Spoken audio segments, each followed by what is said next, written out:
Salama daholo androany isika dia ndondrera hirizaka mahakasika ny fanambarana izay nataon'ny faniriso-herinaivo tao ampejiny tao. Efa ela moa isika zay no tsy nahino an'izany faniriso-herinaivo zany izay nanao fanambarana angamoaka tahaka ny nataony teo aloha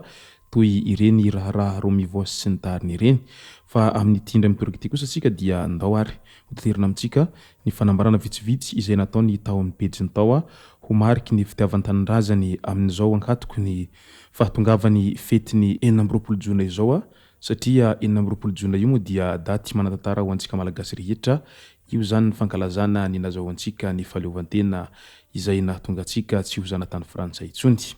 Ka izay no nahatonga ny faniriso-herinaivo nanao fanambarana vitsivitsy tao anatin'ny pejiny tao tamin'ity herinandro ity. Fa milohan'izay dia manasanao hatrany hanaraka an'ity video ity hatramin'ny farany. Azadiny milike ny video antsika ary tsarovy hatrany miabone amin'ny chaîne antsika mba ahafahanareo manaraka tsy tapaka ny video izay lefa misy sy tamatagasy toy izao ny fanaovana azy. Tsy ampandehely isika fa avy hatrany tonga dia vavany ndao ary. Ila tokoa moa isika izay no tsy naheno an'izany faniriso-herinaivo zany izay nanao ankamoaka tahaka ny nataony talohan'ny fifidianana filoham-pirenena ireny.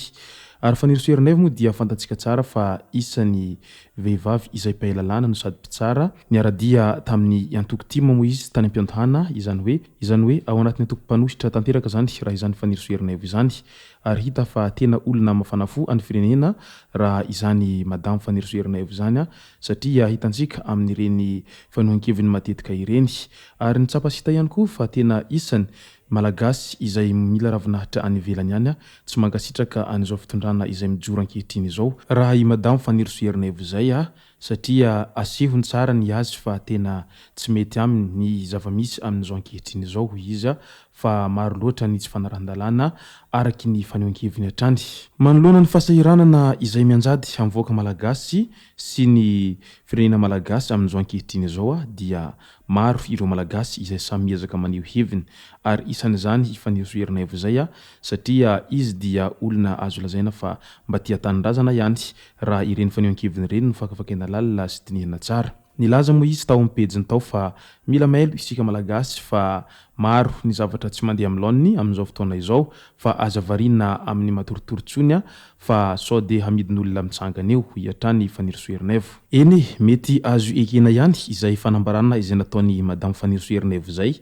amin'ilay hoe sahirana ny voaka malagasy amin'izao fotoana izao ary mety maro ihany koa ny zavatra izay tsy mandeha amin'ny laoniny raha ny hevitry n'ireo mpanositra moa zany no fakafakaina lalina amin'ny filazan'izy ireo an'izay zavatra tsy mandeha amin'ny laoniny izay mety azo lazaina fa tsy mandeha amin'ny laoniny tahaka an'izay itiavan'ireo mpanositra azy ny zava-misy amin'izao ankehitriny izao fa kosa mety mandeha amin'ny laoniny araky ny itiavan'ireo antoko amin'ny fitondrana azy. Ka eo indrindra no mahatonga ny hevitra roa samihafa be izao satria ny mpanositra milaza fa tsy mandeha amin'ny laoniny ny zava-misy ankehitriny nefa ny mpitondra eo amin'ny fitondrana kosa milaza fa efa io ny tena mandeha amin'ny laoniny amin'ny maha izy azy. Ka noho izany fantanena mipetraka dia ny hoe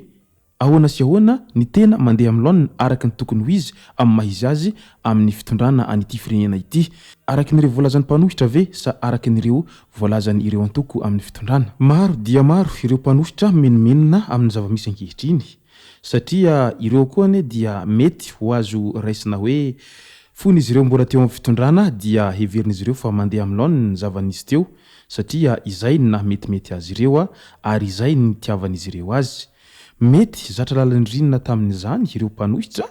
hany ka rehefa niova ny fitondrana dia voateritery ireo lalana efa izay nahazatra azy ireo ny galabona tao anatin'izay fitondrana izy ireo izay ka mety ho zay no mahatonga azy ireo no manositra mafy amin'izao ankehitriny izao fa ary milaza tsy mandeha amin'ny laoniny ny zava-misy ankehitriny satria tsy mandeha amin'ny laoniny tahaka an'izay nitondran'ireo azy fony izy ireo mbola nitondra tamin'izany andro zany. Tamin'ny ireny fotoanany antoko hafa teo amin'ny fitondrana ireny koa dia nimenomenona ireto antoko amin'ny fitondrana amin'izao fotoana izao ireto ary nilaza koa izy ireo tamin'izany fotoana izany fa tsy mandeha amin'ny laoniny fitondrana tamin'izany. Ka aiza ho aiza ny tena fitiavan-tanindrazana manoloana izany rehetra izany satria izay mitondra eo dia samy hilazaina fa tsy mandeha amin'ny laoniny tsy mandeha amin'ny araka ny tokony ho izy. Tsy misy ve zany ny marimaritra iraisana tokony azo atao mba hitadiavam-baolana maharitra mba hialana amin'izao savorivory lava sy ny adilahy politika tsy misy fiafarany izao satria raha izao mantsy ny mitoya dia lasa tsy fitiavan-tanindrazana no izy fa lasa fitiavan-tseza sy ny fitiavam-bola zany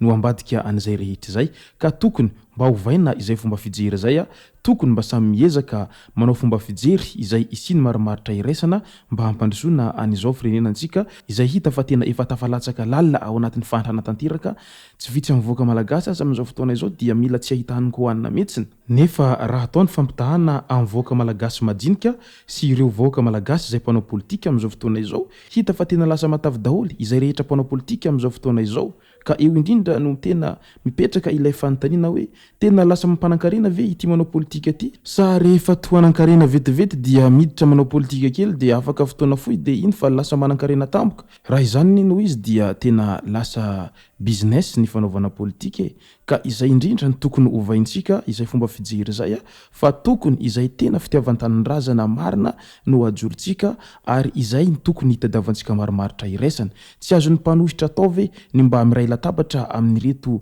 antoko amin'ny fitondrana ireto mba mikondo manao izay dinika antatabatra boribory zay mba hitadiavana vahaolana maharitra amin'izao fahantrana lalina izay mianjady mivoaka malagasy sy ny Madagasikara izao tao anatin'izay fanambarany fanirisoerina evozay hatrany moa dia nilaza ihany koa izy ny fanambarana izay avy tamin'ireo firenena mikambana moa izany raha ny vaovao voaray dia ny harany famaizana nataony manam-pahefana sy fandrahonana hafa ireo mpikambana ao amin'ny mpanohitra sy ireo kandidat tsy miankina izay niady tamin'ny fanatanterahana ny fifidianana sombavamboaka farany teo nisy tamin'ireo mpikambana sy mpitarika avy amin'ny mpanohitra no nitatitra fanaharay antso fandrahonana sy fampitahorana mialoha sy aoriny latsabato kandidat tsy miankina roa izay nametraka fitarainana momba ny tsy fanarahan-dalàna nandritra ny latsabato dia voampanga honandoro sy manohitohina ny fiarovam-panjakana nampidirana amponjavonjomaika mandritra ny 17 andro izy ireo vao natolotra ny fampanoavana tsy maintsy hajaina tanteraka nozon'izy ireo amin'ny fitsarana aradrarina noho ny fanohizan'ny fitsarana avy momba lalam-pandrenana ny fitarainana mahakasika ny fifidianana tamin'ny 20 Mey dia manentana hatrany ny fanajana ny fahaleovantena ny fitsarana miantso sy ny manam-pahefana ihany koa izahay mba miantoka ny fanajana ny zohaneo hevitra sy ivory ampilaminana ny fisamborana sy fanagadrana amin'ny tanjona anasazy sy ny fampiharana ara-dalàna ireo zo ireo dia tsy misy dikany miteraka rivotry ny tahotra izany ary manakivy ny olom-pirenena tsy hampiasa malalaka ny zony sivily sy ny politika rehetra ka izay rehetra izay moa no tatitra izay nataon'ny fanirisoerinaivo tao amin'ny pejiny tao tamin'ny ity herinandro ity ka misaotra antsika rehetra nanaraka an'ity video ity hatramin'ny farany azadino ny milaiky ny videontsika ary tsarovatrany ny miabony amin'ny sainantsika mba ahafahanareo manaraka tsy tahapaka ny video izay lefa ny amin'izay tao matahotagasy tomboko lasy tomboko vavy mankasitraka dia mirary soa